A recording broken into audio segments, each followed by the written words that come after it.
Good evening, everyone. Welcome to our meditation and foot soak for tonight. We're going to focus on awakening the divine creativity within us. I'm a last minute substitute, so you're seeing spontaneous creativity right before your eyes. The reason they've asked me to talk about creativity is because I've been an artist my whole life. I was born with this talent, ability. My kindergarten teacher wrote a note home to my mom saying I had talent, I should be encouraged. I won a national competition in first grade. And no one else in my family on either side are artists or particularly creative. So I knew it was a gift. And so I wanted to say thank you to that all-pervading, whatever you want to call it, for this gift. So I went seeking. I went to all the churches in my area, Catholic, Protestant, Jews for Jesus, and I wasn't finding what I was looking for.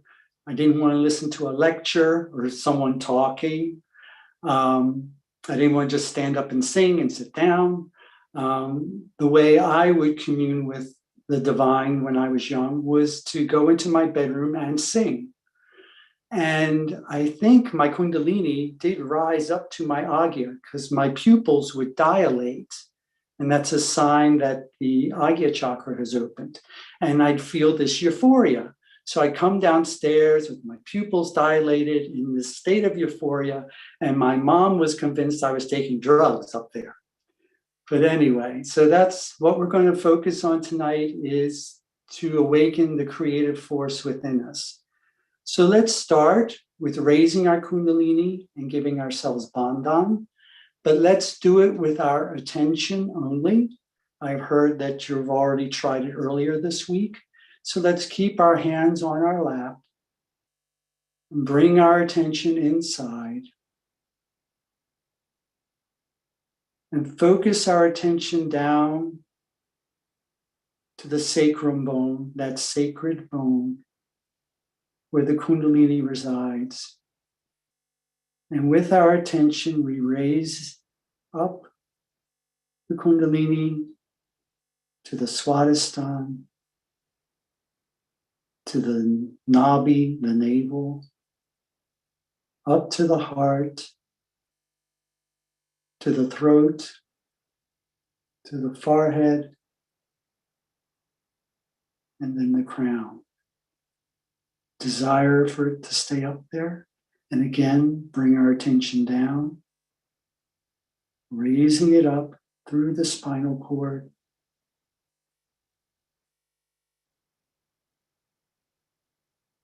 to the top of the head, and then the third time,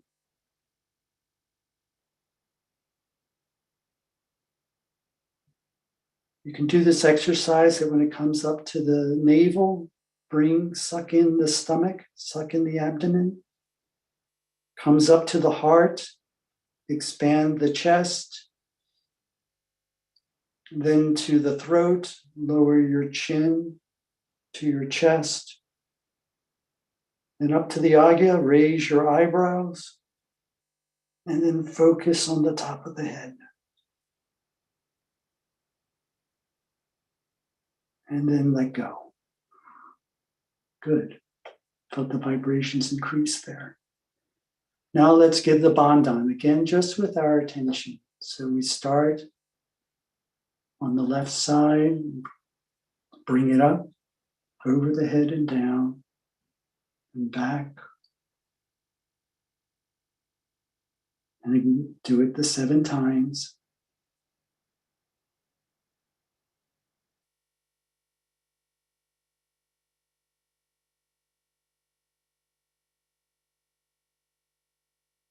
You're using your imagination, your creativity, to imagine that you're giving a bandhan with your attention, helping to visualize this. Good. Nice. Now let's vibrate our foot soak water, Samudra Devata. Om Tvameva Sakshat Shri Samudra Devata Sakshat Shri Adi Shakti Mataji Shri Nirmala Devi Namo Namaha.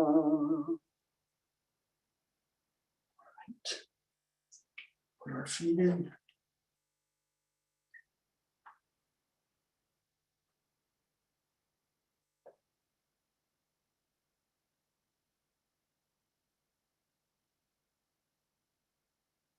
Now, the center of creativity is the Swatistan chakra, the second chakra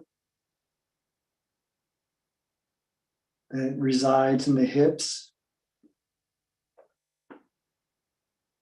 So let's put our right hand on the center of our lower abdomen.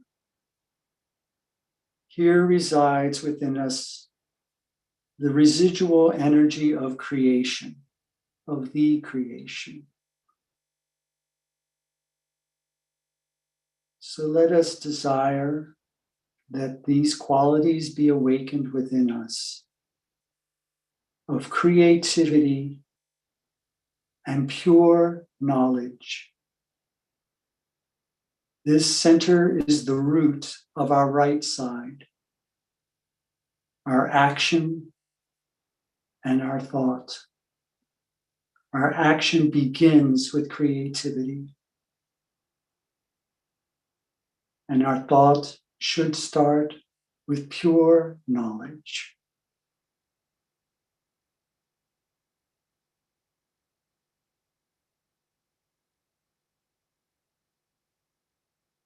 And here we evoke the aspects of the divine that are within us, to awaken the divine within us. Shri Brahmadeva Saraswati. Om Tvameva Sakshat Shri Brahmadeva Saraswati Sakshat Shri Adi Shakti Mataji Shri Nirmala Devi Namo Namaha.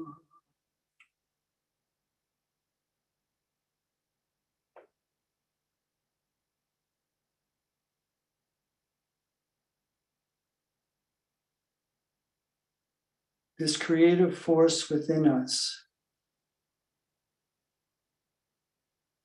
when enlightened, informs and vibrates everything we do. When we think of creativity, we tend to think of art. We tend to think of the arts, performing a visual, creativity. But creativity resides in everything we do, or should. We can be creative when we send out an email, when we cook a meal, when whatever we focus on while we're doing something, to focus on the divine, on that divinity within us, to ask to be an instrument of that divine force. It's magic when it happens, that something is produced through you, that you step back and realize you were not the doer. You didn't do that. The divine created through you.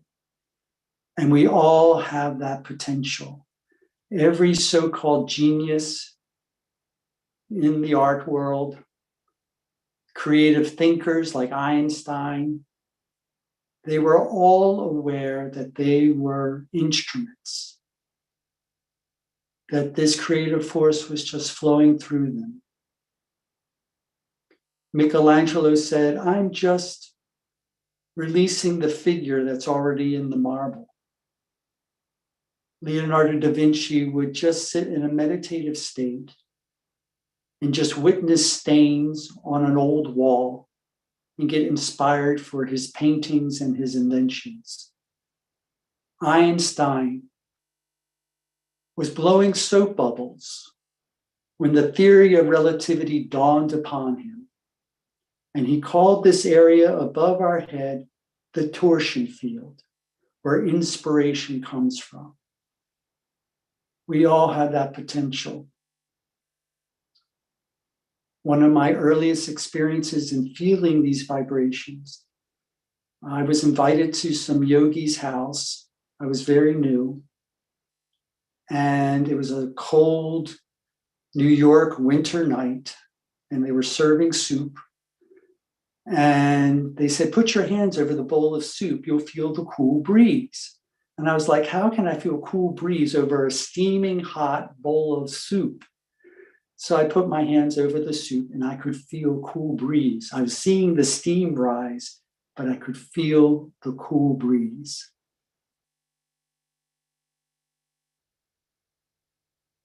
Twice it's happened to me where I knew I was just the instrument.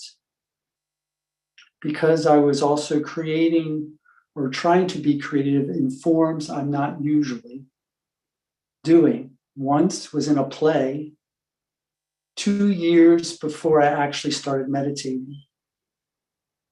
I was playing the oldest character and I was the youngest member in the cast. And I had a lot of makeup on, and the director wanted me to play him with palsy, very old and stooped over. The play takes place in the winter. We were doing the play in the summer. And so we had layers and layers of clothes on. And the air conditioner broke. So it was sweltering hot in the theater. And the way the scene was set, I had to sit on a stool before I entered my scene.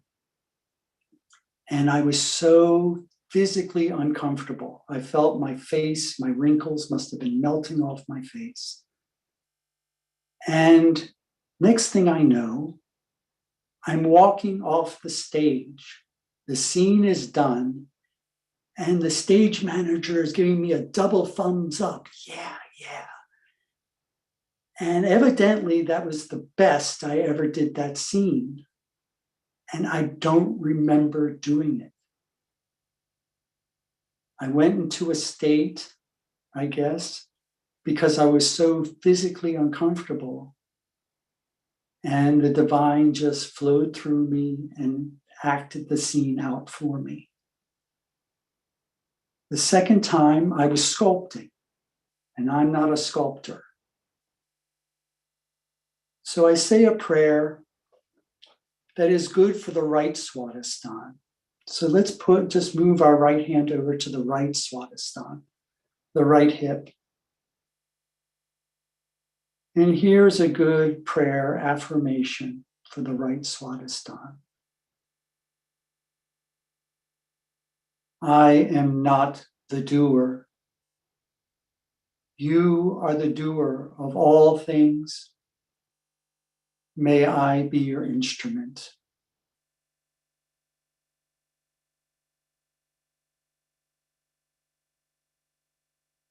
So I said that prayer before I tried to sculpt. I had this idea to do a sculpture of Shri Mataji.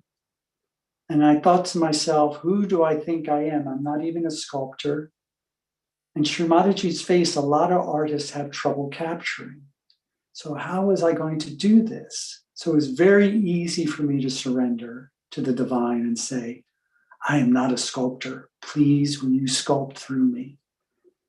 And so I was there with a lump of clay with all these pictures of Shri Mataji laid out before me from different angles. And I just started working the clay. And next thing I know, Shri Mataji was looking back at me. It was so effortless. that I knew I was not the doer. And maybe some of you have already experienced that, where something just happened, just flowed through you, that you knew you were not the doer. The synchronicity, just everything just fell into place. It was so effortless. And that's what happens when our creativity is enlightened. That whatever we produce can be effortless and will have vibrations. We can become the creators of vibrations and create things that may vibrate long after we're gone, like the Sistine Chapel, like Moses, like the David, like the Pietà, like the Last Supper, the Mona Lisa, Mozart's music. Mozart's music had incredible still have incredible vibrations. And he would sit down and write complete symphonies without changing a note.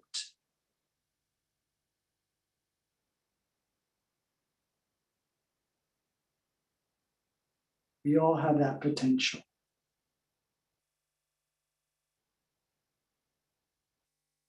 So again, let us ask to please, may we be an instrument of that creative force. Please flow through me so that whatever is produced through me has vibrations.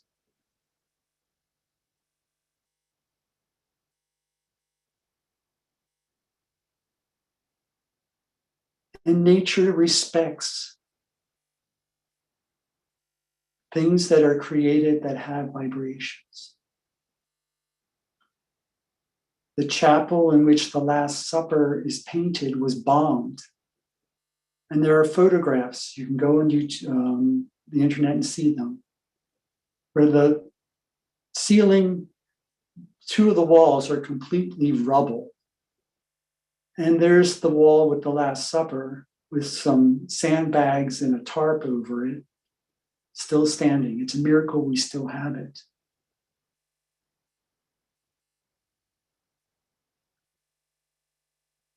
I don't want to sound boastful, but twice I painted in houses that were hit by the Northridge earthquake here in Los Angeles.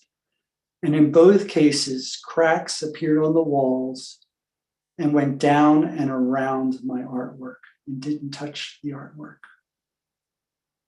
One time there was a fire in someone's house, and the fire went across the wall and went around a drawing that I had done on the wall, and the fire didn't touch it. So we had that capacity to create vibrations. Food, whatever you cook a meal, it can have vibrations and nurture subtly, not only physically the digestive system, but nurture the nabi, nurture our spiritual being. When we speak, when we create language, create sentences, if it is enlightened, it will have vibrations. When we speak, it will be like a mantra.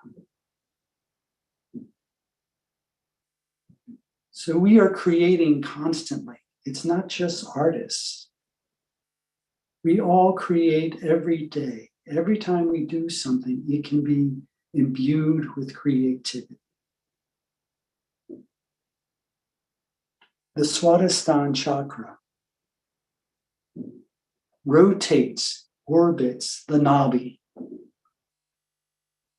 and creates the light green area called the void, where our mastery is awakened. The ultimate creativity is to create a new human being from giving them or being an instrument in giving them self-realization, giving them their enlightenment. because now we are no longer creating out of the dead. That's what human beings do. We take one dead thing, change its form into another dead thing. But we can do living creativity, living work, by creating a realized soul, a human being that has their enlightenment. And that is the most joy-giving.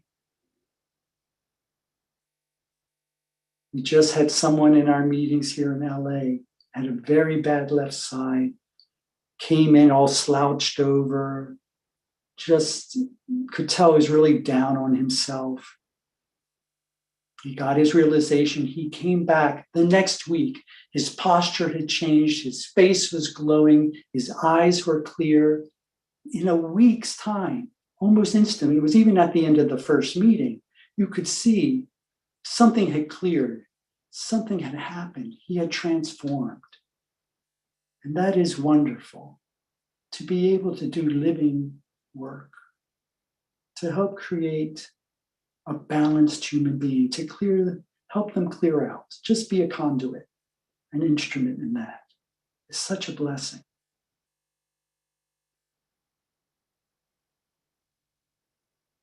As I mentioned, this is the root of the right side. And it dead ends into our ego.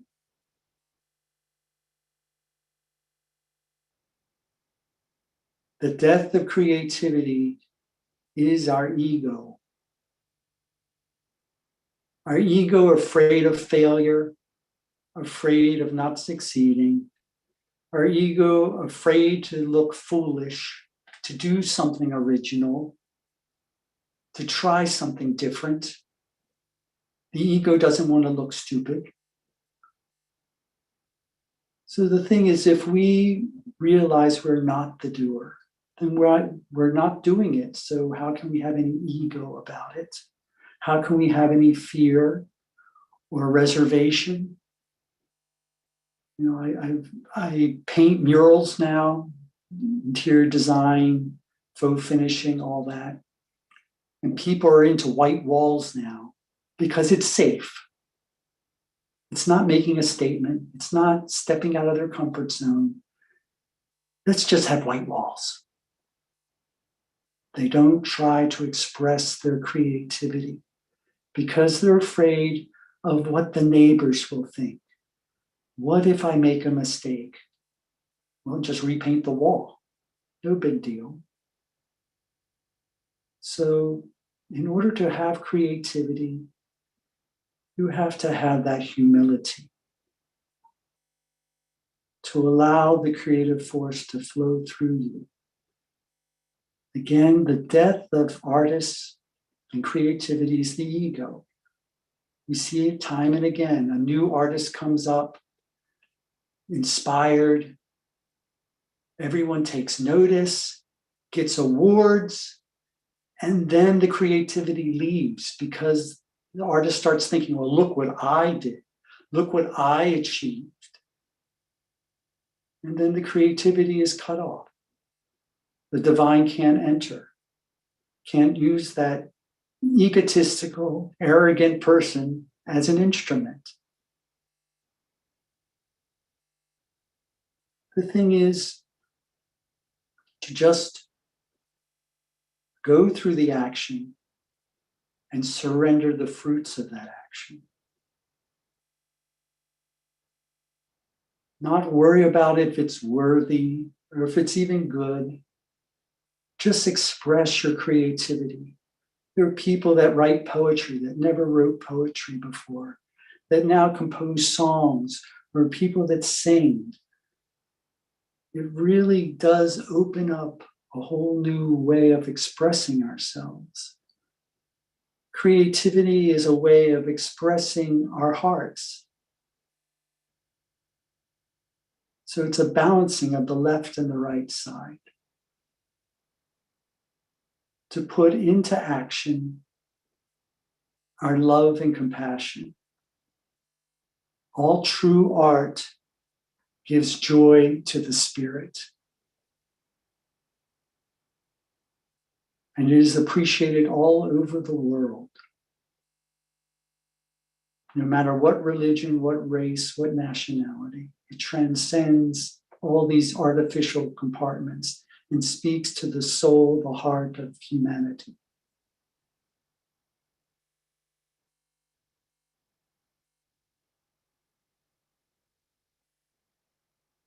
The right side is looked after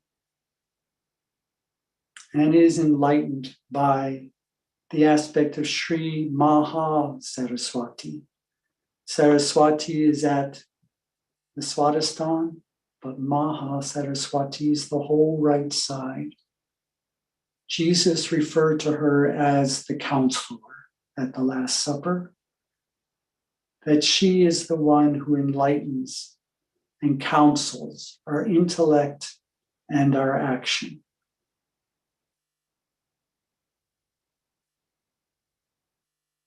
So let's start with the right Swatistan and say the mantra to Shri Fatima Hazrat Ali. Om Tvameva Sakshat Shri Fatima Hazrat Ali Sakshat Shri Adi Shakti Mataji Shri Nirmala Devi Namo Namaha.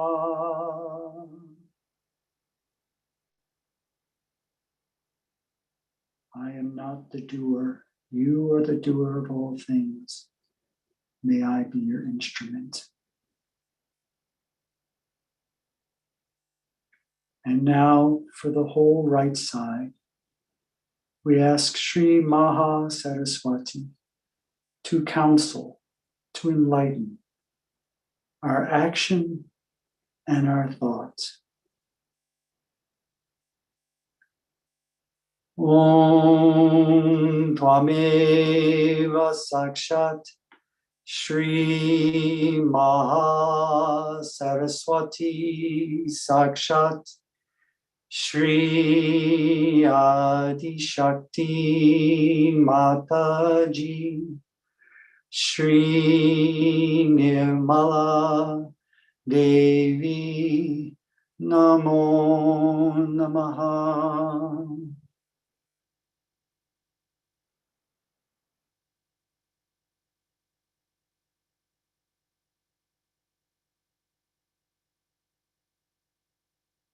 Just raise our left hand up to clear out the right side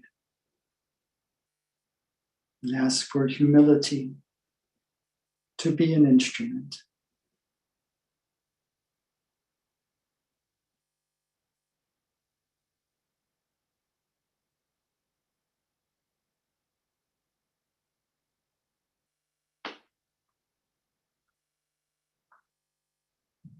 I'm going to finish my foot soak now and rinse off my feet. You can continue if you like.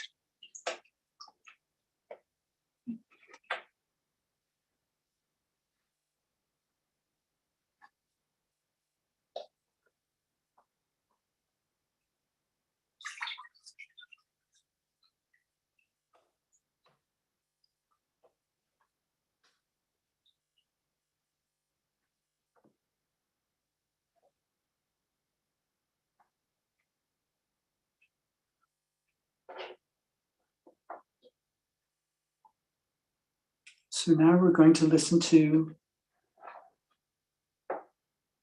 an edited talk by Shri Mataji that was given February of 1992 in Auckland, New Zealand. She talks about using this creative force. Those who are left-sided and how they use the creative force, right-sided, and then the center.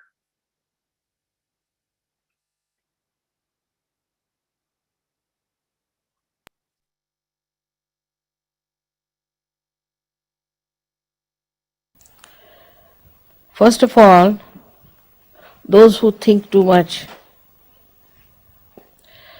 or those who create too much without realization, those who express themselves in poetry or in literature or in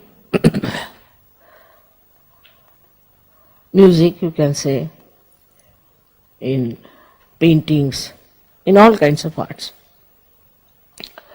If they are not realized souls, then they go to the left, to the extreme, or to the right.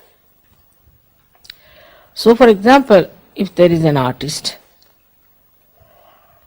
if he goes to the right, gradually his paintings will become extremely violent expressions, would be very much showing something very violent. And also, rather I would say, he would be a man who would be inflexible. He'll have his own style, he can't move into another style, he will use the same style and he will not get into any other style. Kind of a austere nature he develops in his productions, and then when he gets tired of it, then he will take to something you can say like abstract art. But without realization, the abstract art can be something very absurd and funny. I have seen the extremes of it, that I have seen people who put big canvases on the ground and pour lots of oil paints one after another and roll over it. It's supposed to be a painting. They say this is spontaneous because they fell on it or they rolled on that, so it's spontaneous painting that's come out. Now this spontaneous painting should come from a spontaneous personality, not by rolling on thing or something. I mean, all sorts of things they do. But there's no end to it, to which nonsensical things they take. And they think they have achieved a lot and they have done a lot. And also they sell it to people who have too much of right side. They like it. So they put in lot of effort to create this kind of a painting. Also the today's pop music also, which is very aggressive, is from the same outcome, because you cannot ascend, so you move to your right. And this pop music then starts now, it's becoming so horribly noisy, I don't know what to call it, absolutely it can deafen your ears if you listen to it. And the whole thing is, the whole gestures and all that are so ugly and so aggressive, as if they are going to eat the mic. Sometimes I feel the way go on with the mic and things like that. And see, then these people also impress such people who are very right-sided, and so they become popular. But the popularity is not the sign of real success. It will come and go away. All such artists and painters come and go away. They have no standing. They they are there for a short time.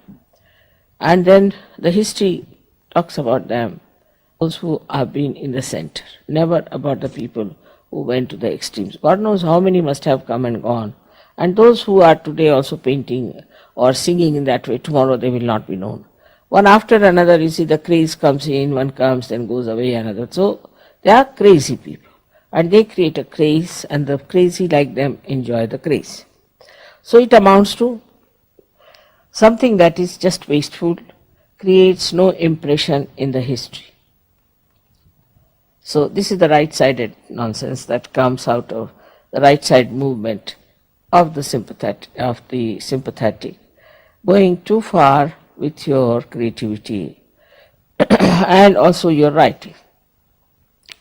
Like there were many writers in English language, you know, from Shakespeare you can start, who showed the futility of human endeavor, like we call it Avadhuta, the one who has reached a very great degree of development in his spiritual life. He can see the futility of human endeavor, and then he brings them to the point that they have to rise above these stupid inhuman endeavors and take to some sort of an endeavor which will bring them something higher and also will create something of an eternal value. Then also we have, I think in English language I have said, except to Somerset Maugham and all that, the very centrally placed people, also Cronin was, I would say. But then this Hemingway came and he started moving towards the right. Now I don't know, I don't read now modern novels because it's all full of filth. So it moves to the right. So one is which moves to the right and talks about all kinds of violence, this, that. That also is absolutely not palatable to human consumption, I tell you. But still they write and people like it. People want to read about Hitler, they want to read how people were killed, war stories, this, that. They want to see pictures which has full of violence or killing, this and that, so that their own desire to be violent is satisfied in seeing those things in films and in otherwise also reading such books of that kind. On the left-hand side, when they move, you see these artists. Then, same about musicians, as I said, that the musicians become sort of absolutely suffering from Greek tragedy all the time. They go on crying and weeping and saying that this is sort of, we have been very sad, and the sadness and the tragedy of life. I mean, they go on crying and make you cry also. So there's no hope for them, and they just go on doing such stupid things. Then we have, you see, many artists also of the same kind, especially French writers as well as French poets also, and French painters, if you see. They're very left-sided because they drink a lot. If you go in any France village, after 7 o'clock, you can't find even one person on the road. And even if you want to find out the road and you knock at the door and request them that you'd like to know some road and all that, they're all drunk already at 7 o'clock. So with this thing, they become extremely over-romantic type, and they sing songs of romance, have no romance in their life. You see, they just some sort of an imaginary romance they have. And they live in that imaginary world of pain and sufferings, and they have their own ideas about their own romantic models that they formed in their heads, you see, with their left side. So the poets and the writers go to the left side like that. And in, say, for example, in our India, we had those Muslims who used to drink a lot. Then they started a thing called as ghazal. And that ghazal is nothing but crying. Even in certain poets, you see, we have this kind of a thing in the other places where there were many poets who were seeking God and were crying, "Oh God, when will I meet?" And in separation they are singing. Not in the meeting, not in the yoga, but in separation they sing, "When will I meet you, O God?" and all that. And all such people who are still seeking like such songs going on. Up to this much is all right, but then you get lots of grotesque type of writers also who write such horrible things that you feel you are in hell. The way they describe things are horrible.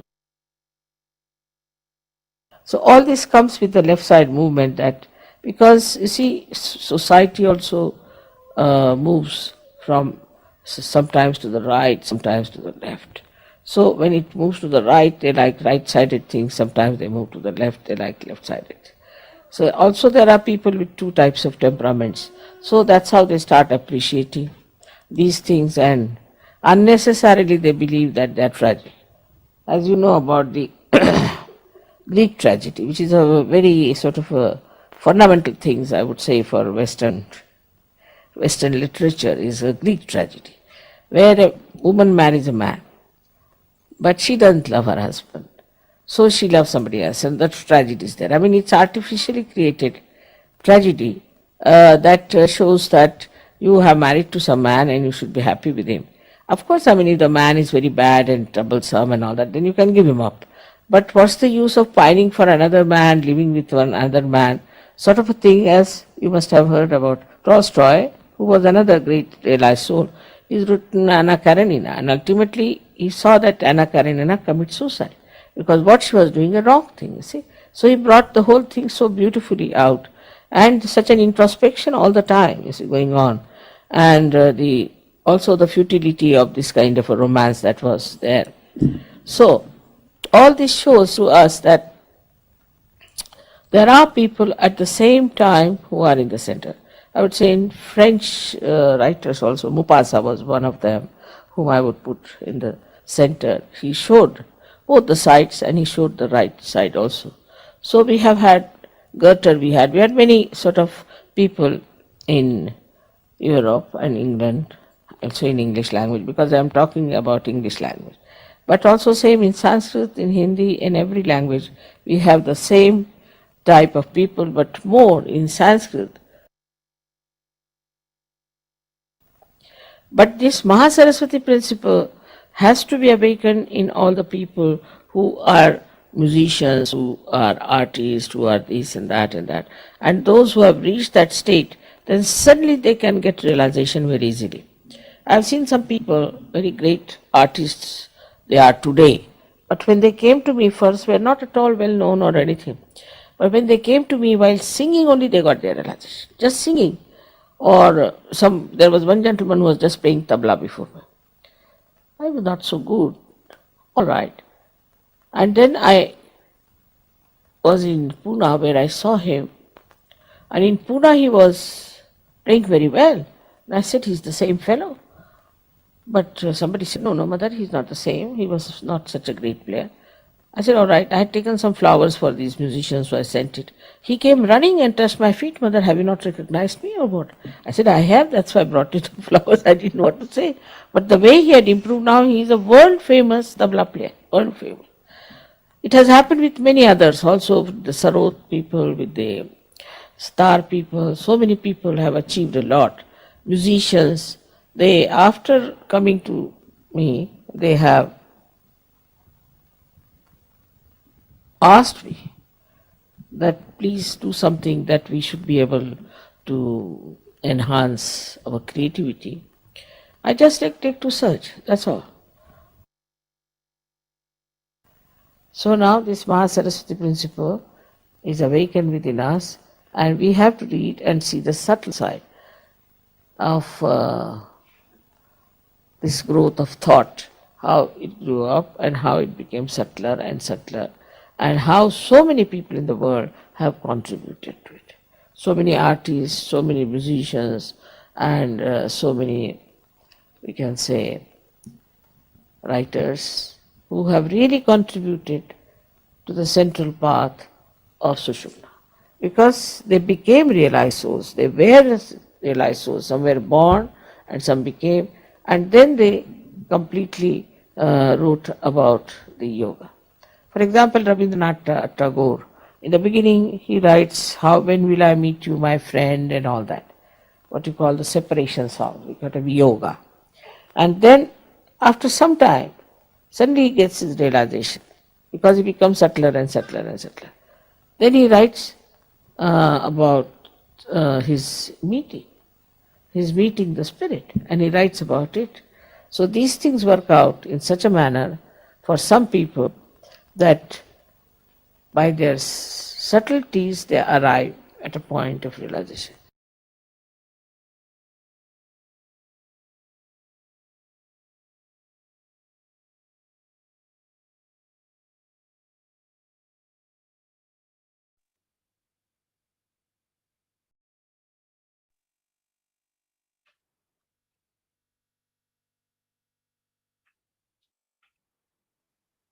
So let's just have a silent meditation for a few minutes.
don't really want to break the silence, but I've been asked to do something musical.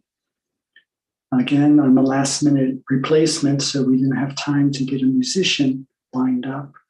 So I'm going to sing a cappella. It's not a bhajan, it's not a hymn. It's a song written by Marvin Hamlish. He's probably his most famous song is The Way We Were. And I really feel it's very Sahaj. And please bear with me, it's live, so, and I'm not a professional singer, so hopefully it'll be all right. I'll sing it from my heart in any case. My ego will not be afraid of failing.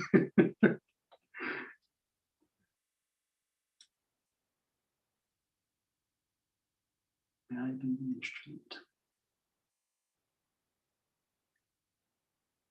Change can come on tiptoe. Love is where it starts.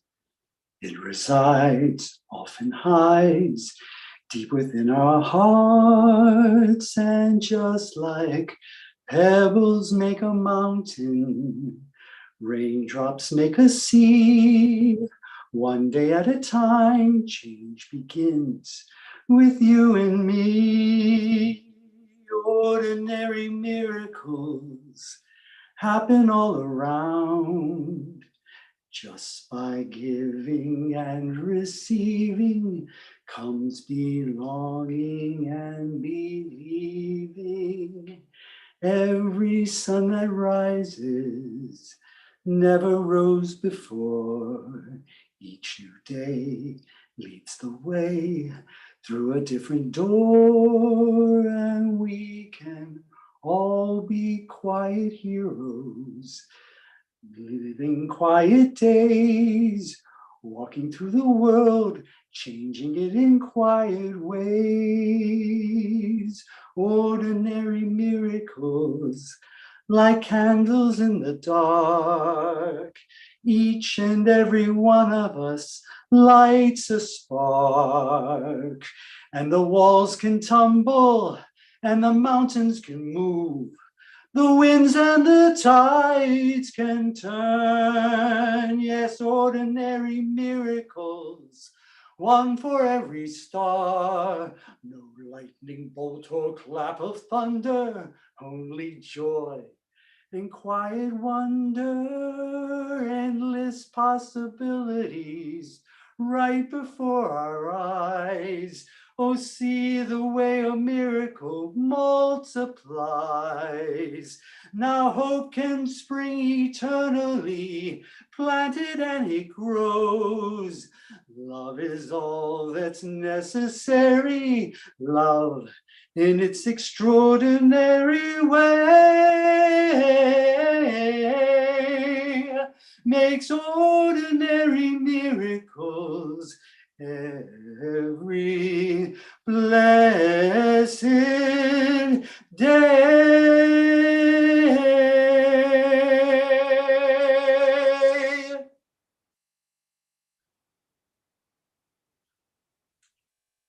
So we can all have ordinary miracles, be instruments of this divine energy, and change the world in little ways, living our quiet lives. So let's have a 10-minute meditation. Again, put your hands out, close your eyes, bring your attention inside.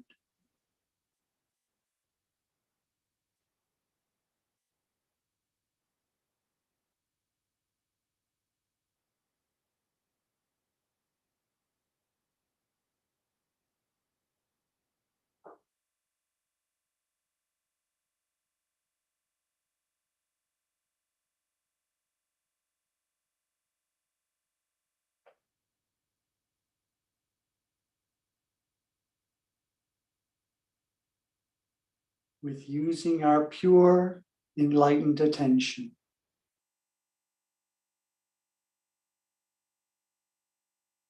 on the divine,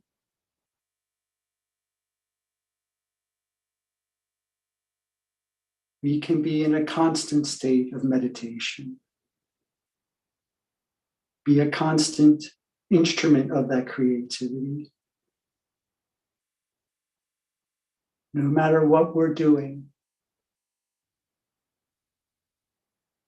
like children outside flying their kites, they're laughing and joking and enjoying each other's company, but their attention is on the kites.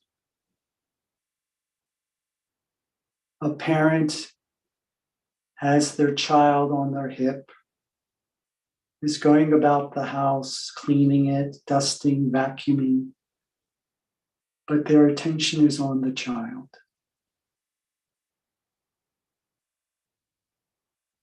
No matter what we're doing, if we can have our attention on this all-pervading, to be in that state of meditation, we become creators of vibrations.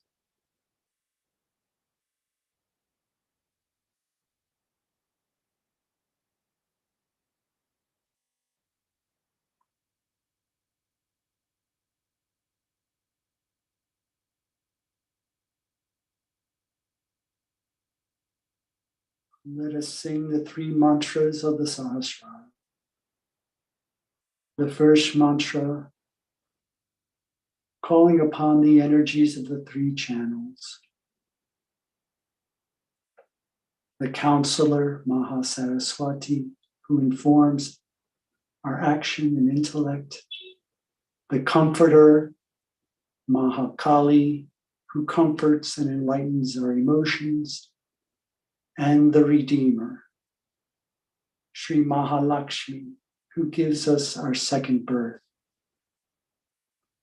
We desire that these 3 energies integrate in the Sahasrara, so that our spirit is informing our action and thoughts.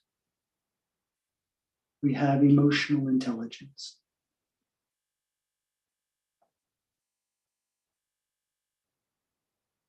Om Tvameva Sakshat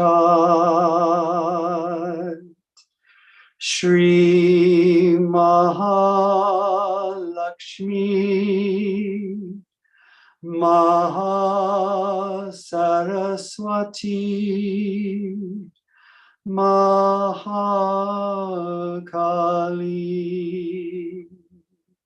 Trigunatmika Kundalini Sakshat Shri Adi Shakti Mataji Shri Nirmala Devi Namo Namaha. Now we call upon the destructive power of the divine, asking that destructive power to destroy all that is negative within us and around us, all that is against our ascent and the benevolence of mankind. Om Tvameva Sakshat Shri Kalki Sakshat Shri Adi Shakti Mataji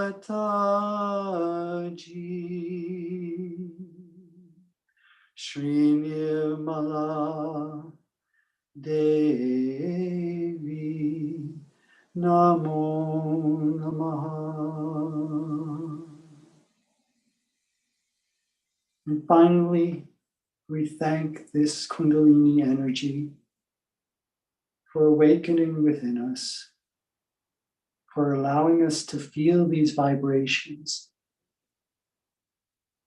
and to give us the ability to awaken, to become an instrument and give this experience to others.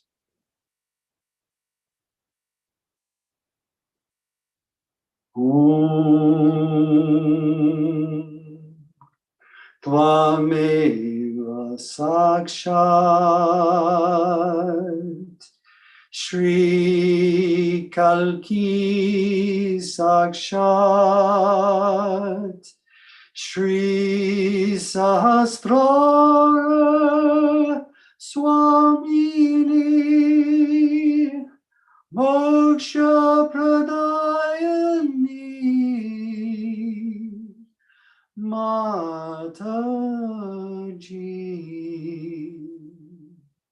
Shri Nirmala Devi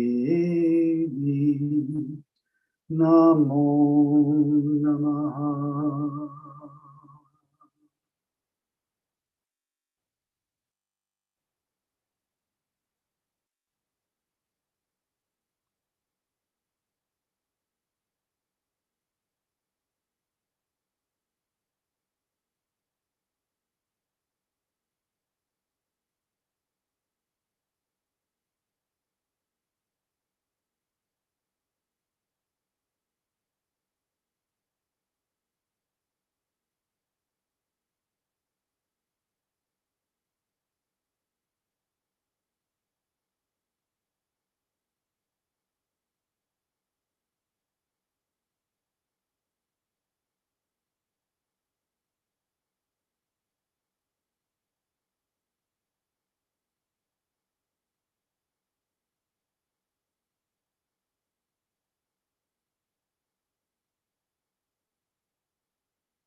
Now,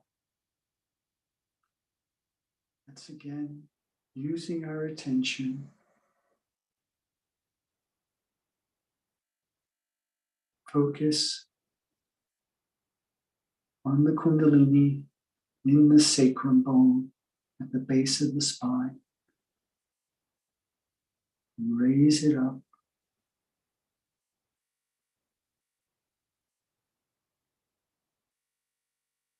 to the abdomen,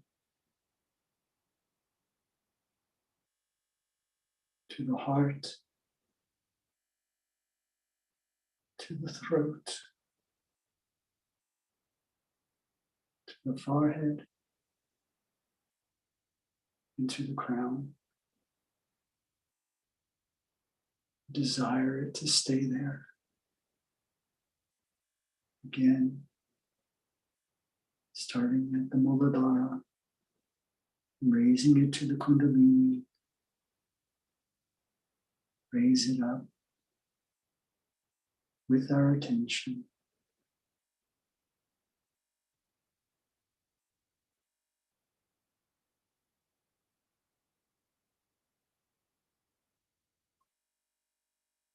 And the third time, let's try it like we did before. At the sacrum, raise it up to the abdomen, sucking the abdomen in.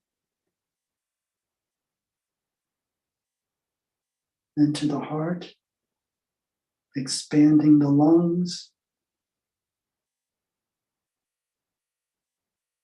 Then to the neck, bring the chin down. You can also bring the tip of your tongue towards the back of your mouth without touching the roof of your mouth. Then to the forehead, raising the eyebrows.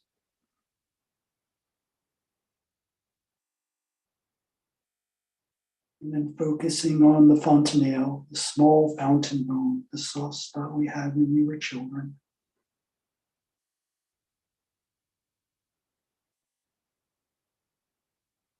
And let go.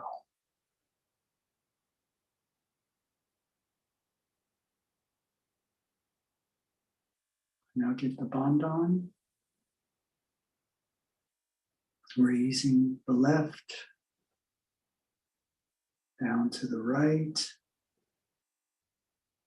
and back. The Muladhara. Now the Swatistan, the hips,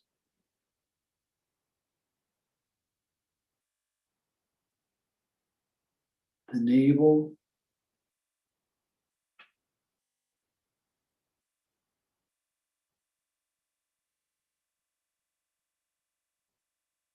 the heart,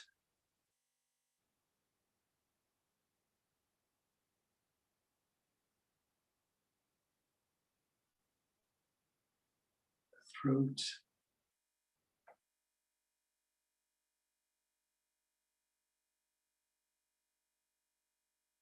the forehead,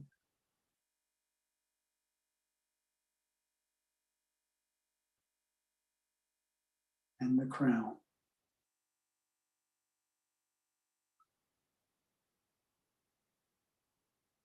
So you can try this, raising your attention or raising the Kundalini with your attention. You can do it at work. You don't have to even close your eyes, just while you're working, just with your attention, raise the Kundalini, give a bandhan. Or if it comes into your attention, this person, they could maybe get their realization. You can just put your attention on someone else and try to raise their Kundalini with your attention. Sometimes when I'm driving and I see a driver driving very, sporadically and in a rush and speeding and weaving in and out of traffic, I'm like, oh, that person's too right-sided. I just put my attention on the driver in that car and try to bring down their right side. So your attention can be very dynamic. So start using your attention. You don't always have to wave your hands around. Just use your attention and focus your attention. When you're in meditation, your attention is connected. You become the eyes, the ears, the mouth, the nose, become the senses of the divine. Anything you put your attention on gets connected. So, I believe there are some announcements. So I'm going to turn off my video. And there are some announcements to be made, some slides. So Sunday, we're having the divinity within each of us. We focus on the divinity that resides within us, not without, not outside. He's not some old man up in the sky, but the divinity that is within us, enshrined in our subtle system. If you want any additional information, there's more information in the Zoom chat. Session 5, the Joy of the Spirit, Sunday and Thursdays.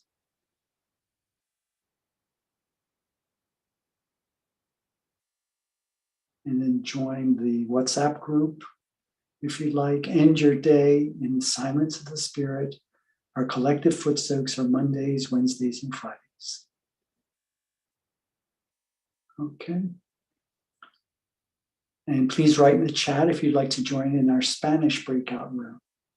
So if any of you have any questions, would like to meet one-on-one with an experienced Sahaja Yoga teacher, just put it in the chat.